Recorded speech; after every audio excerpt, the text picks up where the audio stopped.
الله الرحمن الرحيم يا أيها الذين آمنوا إذا تداينتم بدين إلى أجل مسمى فاكتبوه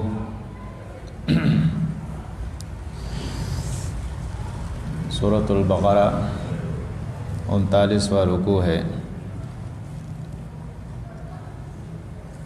اس سے پہلے انفاق فی سبیل اللہ کا ذکر تھا اور پھر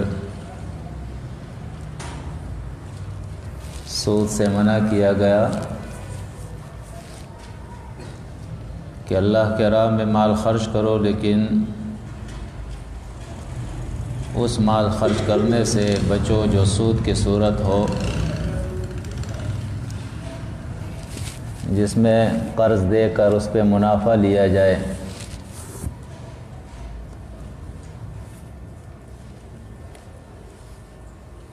تو اب بتایا جا رہا ہے کہ اپنے مال کو بڑھانے کے لیے، منافع کے لیے کون سی صورت ہے جسے اختیار کیا جائے، وہ ہے تجارت۔ اور پھر تجارت کی دو شکلیں ہیں، ایک ادار اور ایک نقد۔ پھر مال کی حفاظت کے لیے کہ اس کو کس طرح محفوظ کیا جائے، آج کے رکوع کے اندر اس کا ذکر ہے۔ یا ایھا الذین آمنوا،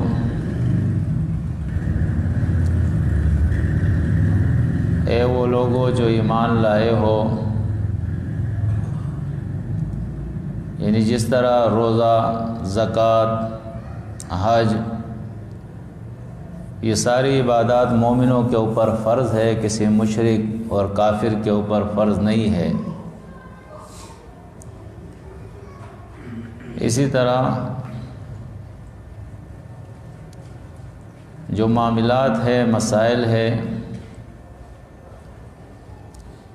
معاش اور معاشرت ہے، اس کا بھی جب قرآن ذکر کرتا ہے تو ایمان والوں ہی کو خطاب کرتا ہے،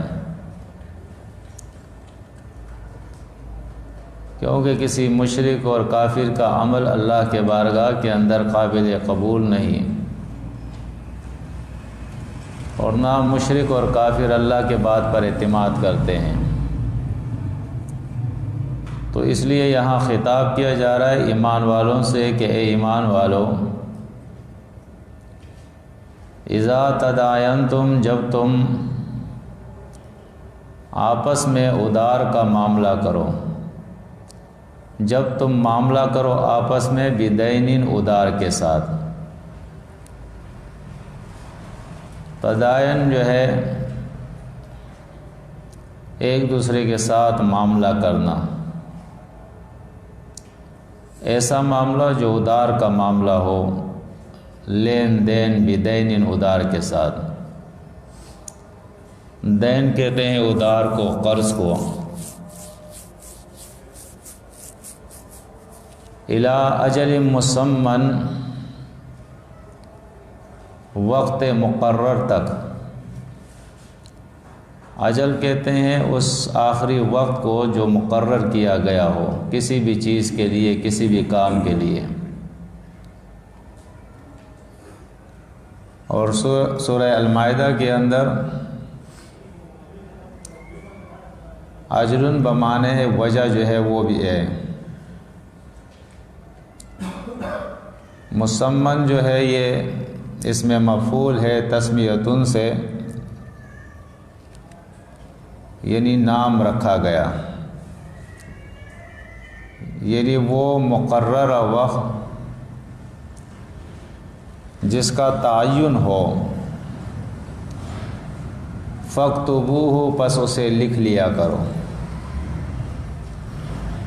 یہ اللہ کا حکم ہے کہ جب بھی تم ادار کا معاملہ کرو تو اس کو لکھ لیا کرو، اور اس کے بہت زیادہ فوائد ہے۔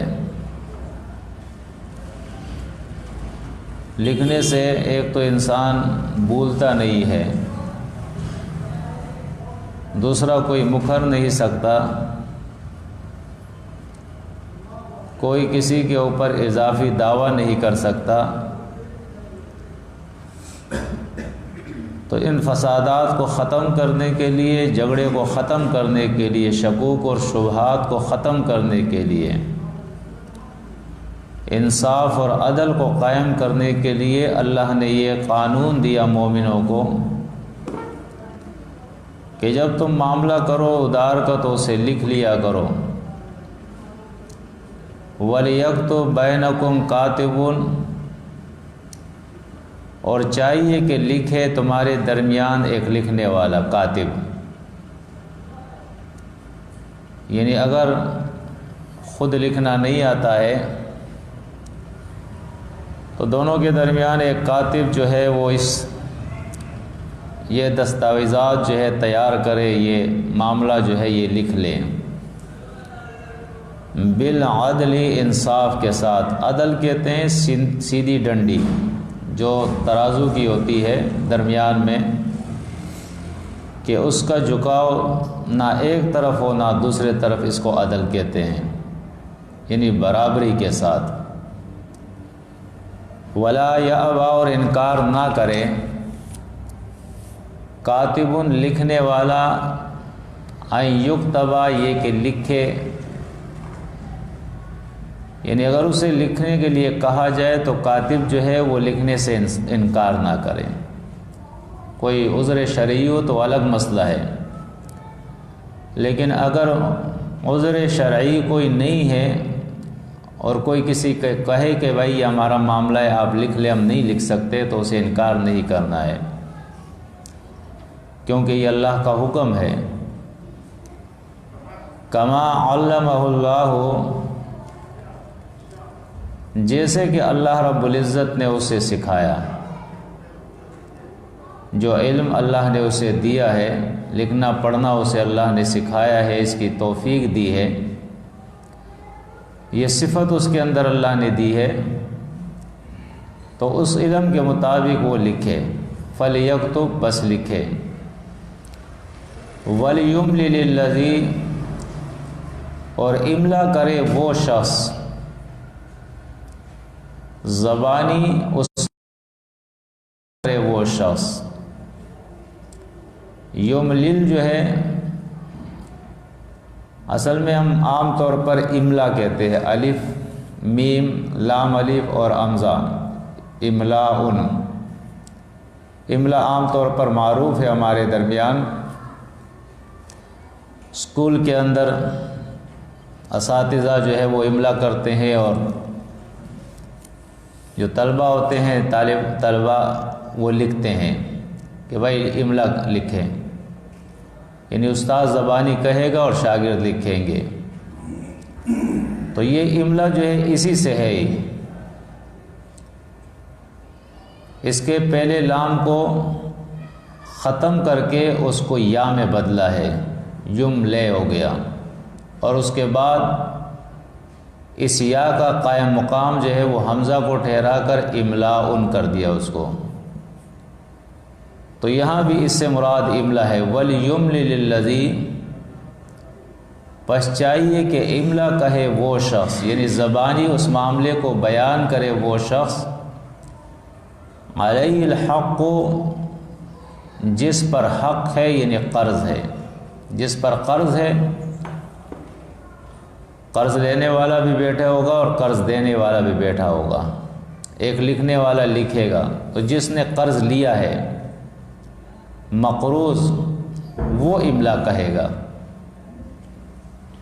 کہ بھائی یہ فلاں شخص ہے، اس سے اتنی رقم میں نے لی ہے، اتنی مدت کے لیے لی ہے، اس طریقے سے میں لوٹاؤں گا۔ اگرچہ بعض لوگ جو کہ جہالت ہے ہمارے درمیان، تو اس معاملے کے اوپر ناراض ہوتے ہیں کہ کیا آپ ہم پہ اعتماد نہیں کرتے کہ یہ لکھ رہے ہیں آپ؟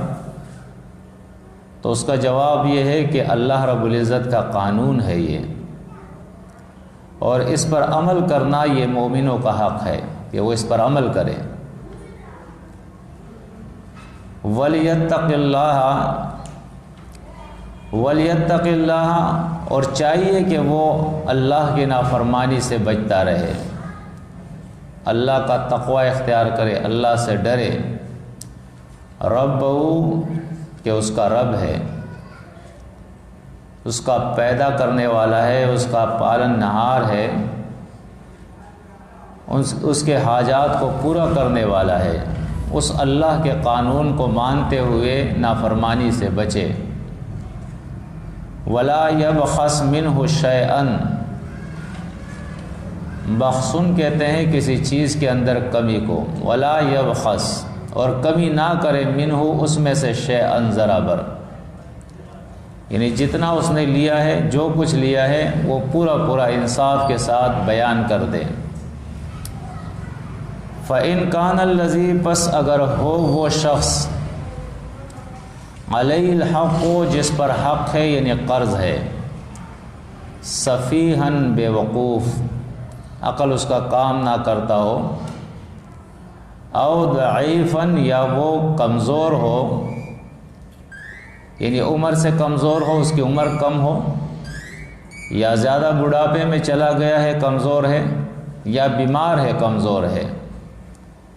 اور سفیہن اور ضعیفن جو ہے یہ دونوں اس کو صفت مشبہ کہتے ہیں، یعنی اس کے اندر یہ صفت دائمی طور پہ پائی جائے۔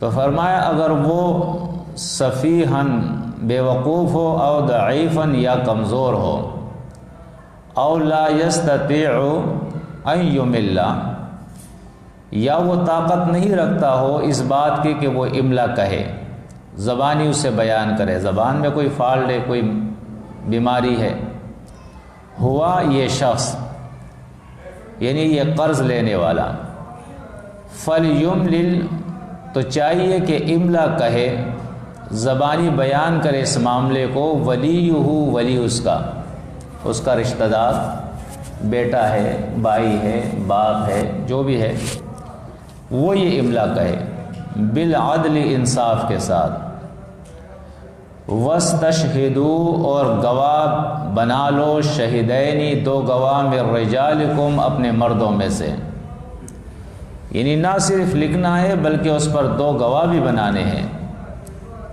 کہ دو گواہوں کے درمیان ان کے سامنے یہ معاملہ ہو، وہ موجود ہو، وہ اس کے اوپر شہادت دے۔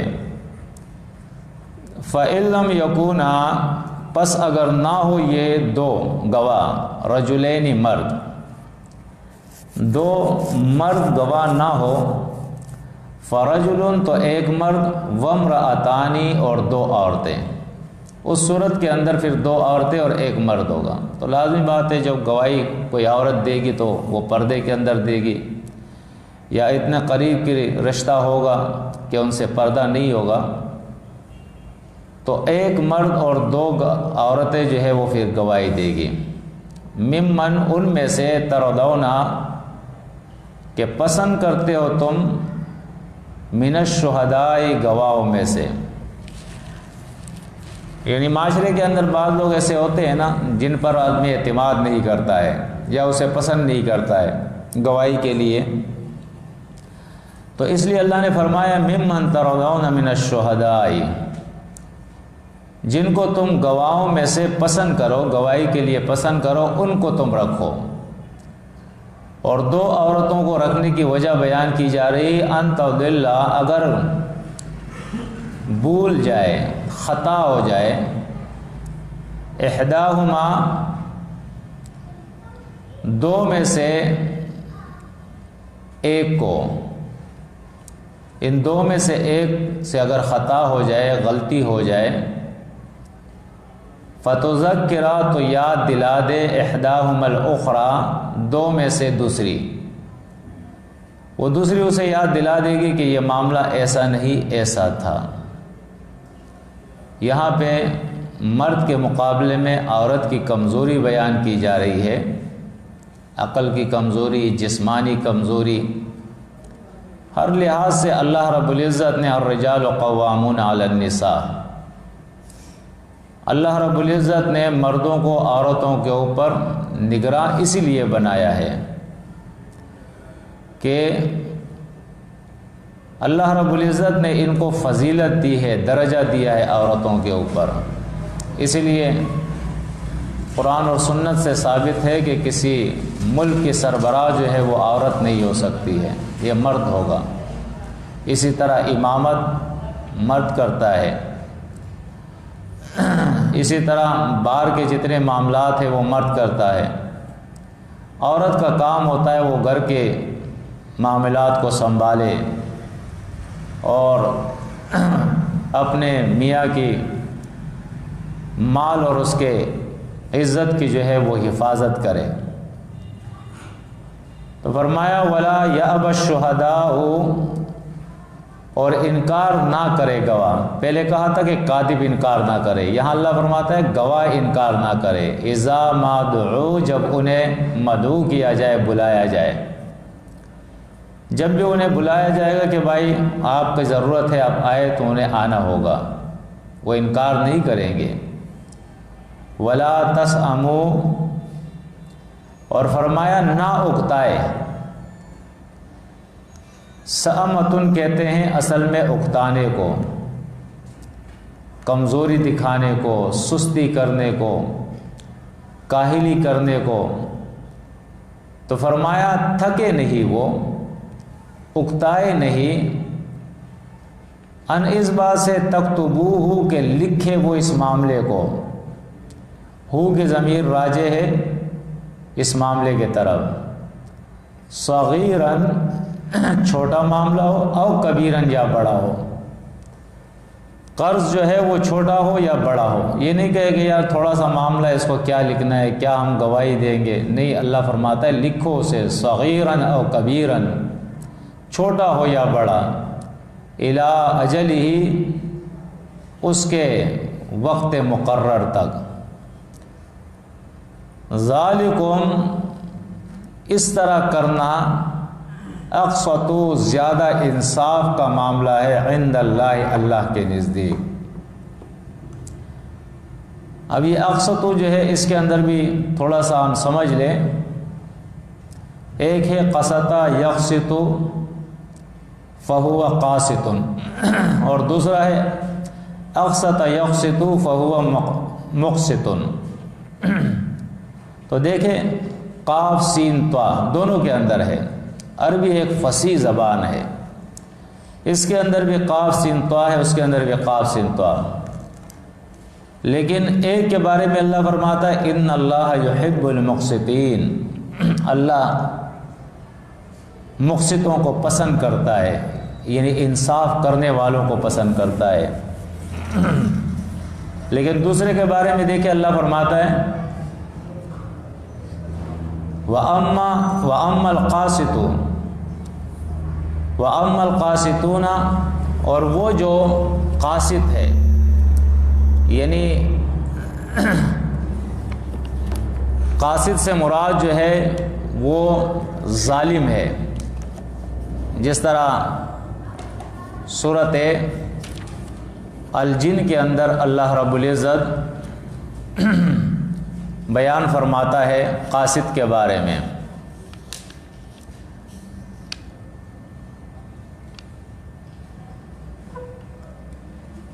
سورۃ جن کے اندر جہاں اللہ رب العزت نے جنات کا ذکر کیا ہے، آیت نمبر 15، وَأَمَّا الْقَاسِطُونَ فَكَانُوا لِجَهَنَّمَ حَطَبًا، پس وہ جو قاسط ہے وہ جہنم کا ایندھن ہونے والے، بننے والے ہیں۔ تو آپ دیکھیں یہاں پہ یہی لفظ ہے، لیکن اللہ فرماتا ہے یہ جہنم کے ایندھن ہونے والے ہیں۔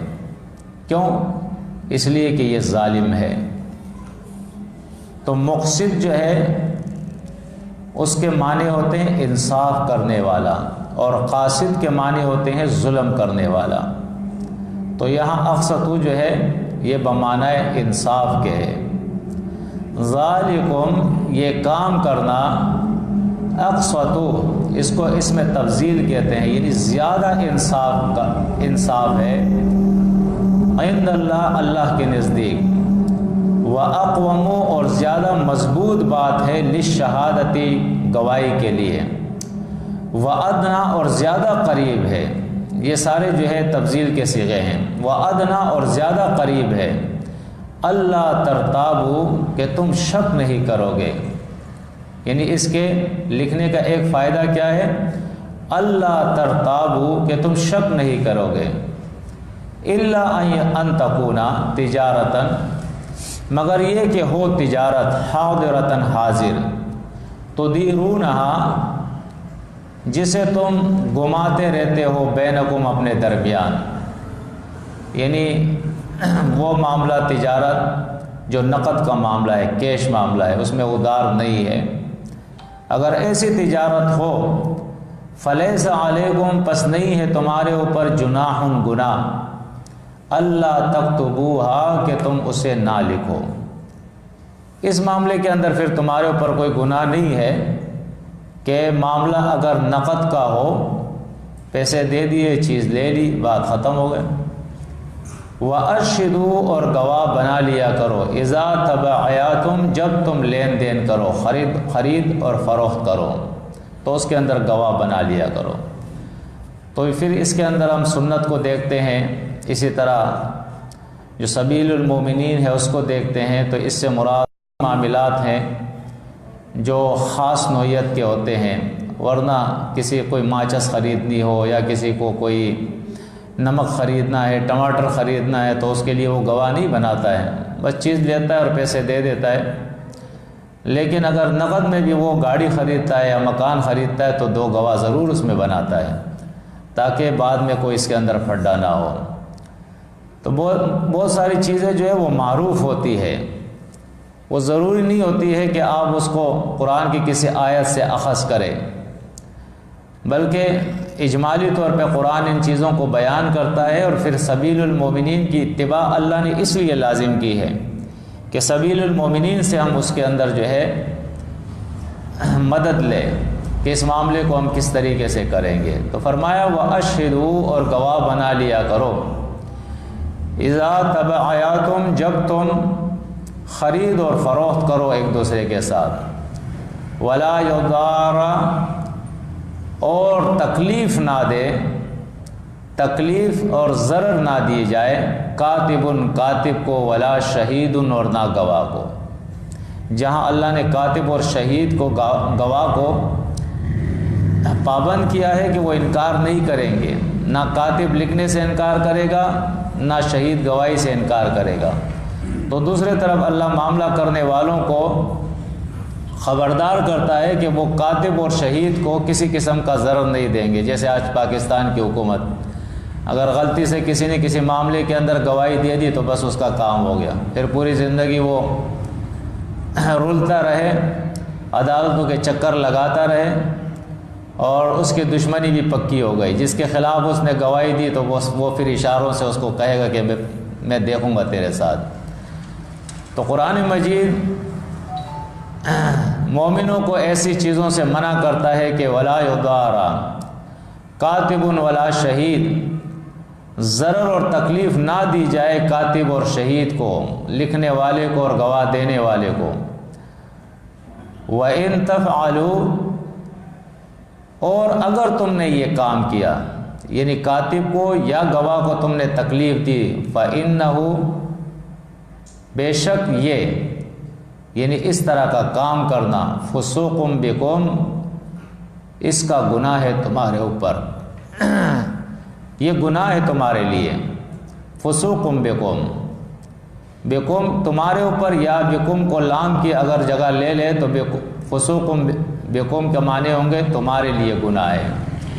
واتقوا اللہ، اللہ کی نافرمانی سے بچتے رہو۔ وَيُعَلِّمُكُمُ اللَّهُ اور سکھاتا ہے اللہ رب العزت تمہیں، اس طرح اللہ تمہیں اپنا دین سکھاتا ہے، انصاف کے معاملات سکھاتا ہے، تمہیں امن کی راہ دکھاتا ہے۔ وَاللَّهُ بِكُلِّ شَيْءٍ عَلِيمٌ اور اللہ ہر چیز کے اوپر علم رکھنے والا ہے، جاننے والا ہے۔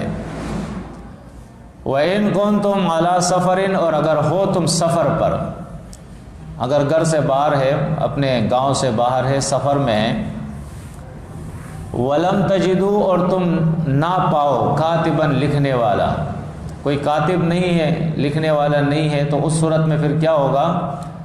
فرحان مقبوضہ، مقبوضۃ، پس رہن جو ہے ہاتھ میں لیا گیا۔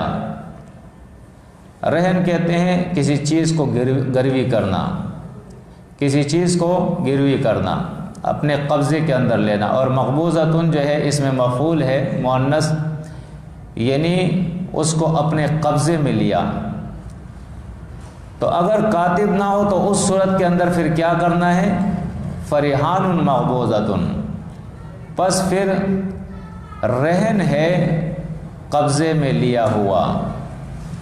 لیکن اس کے اندر یہ مسئلہ بھی آپ سمجھ لیں کہ اگر کسی شخص نے رہن کے طور پر کوئی چیز اس کے پاس رکھی ہے کہ بھائی یہ اپنے پاس رکھ لو، یہ سونا ہے، مکان ہے، زمین ہے، جو بھی ہے، جب میں آپ کے پیسے دوں گا وقت مقرر پر تو میری چیز مجھے واپس لوٹا دینا۔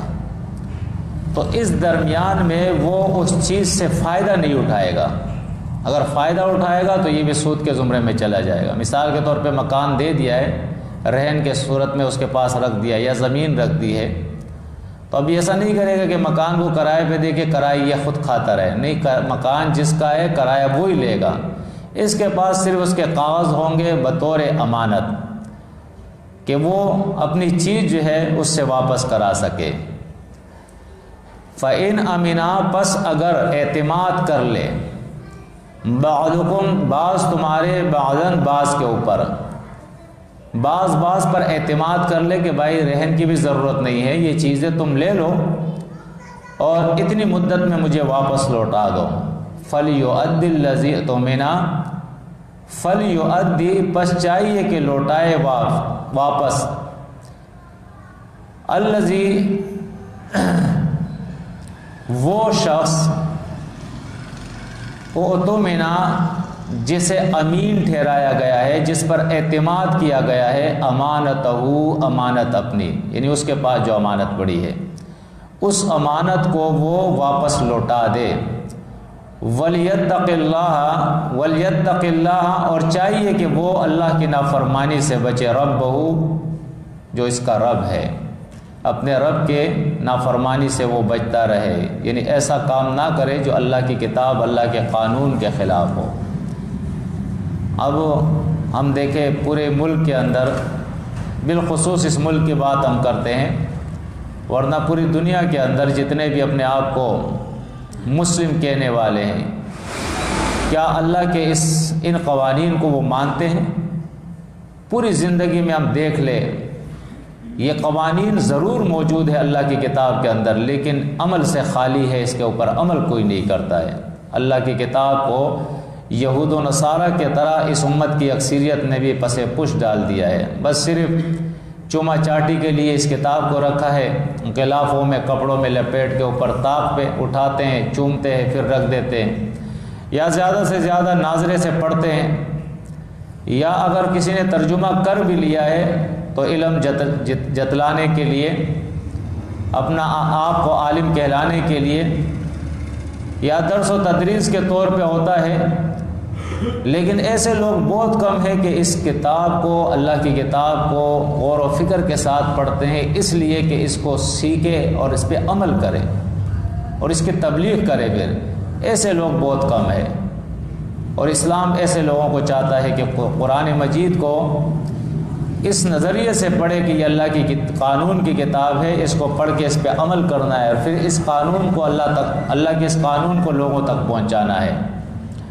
تو فرمایا وَلَا تَكْتُمُوا الشَّهَادَةَ، اور گواہی مت چھپایا کرو، وَمَن يَكْتُمْهَا، اور جس نے یہ گواہی چھپائی، جس کو معلوم ہو حق اور اس کے بعد بھی اس حق کو وہ چھپائے، فَإِنَّهُ، بے شک یہ کام کرنا، اس طرح کا کام کرنا، یعنی گواہی چھپانا، آثم قلبہ، گناہگار ہے اس کا دل۔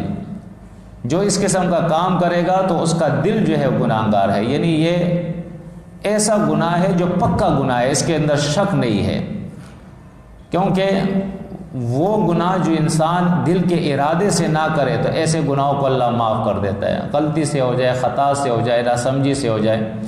لیکن جب وہ دل کے ارادے سے کرتا ہے، سورہ احزاب کے اندر اللہ نے اس مسئلے کو بیان کیا ہے، تو اس صورت کے اندر پھر یہ شخص گناہگار ہوتا ہے۔ تو یہاں اللہ رب العزت نے اس گناہ کو ثابت کرنے کے لیے یہ تاکیدی الفاظ اپنا اللہ لایا ہے، فَإِنَّهُ آثِمٌ قَلْبُهُ، پس ایسا کرنے والا گناہگار ہے اس کا دل، اس کا دل جو ہے یہ گناہگار ہے، یعنی اس کے دل نے یہ گناہ کیا ہے۔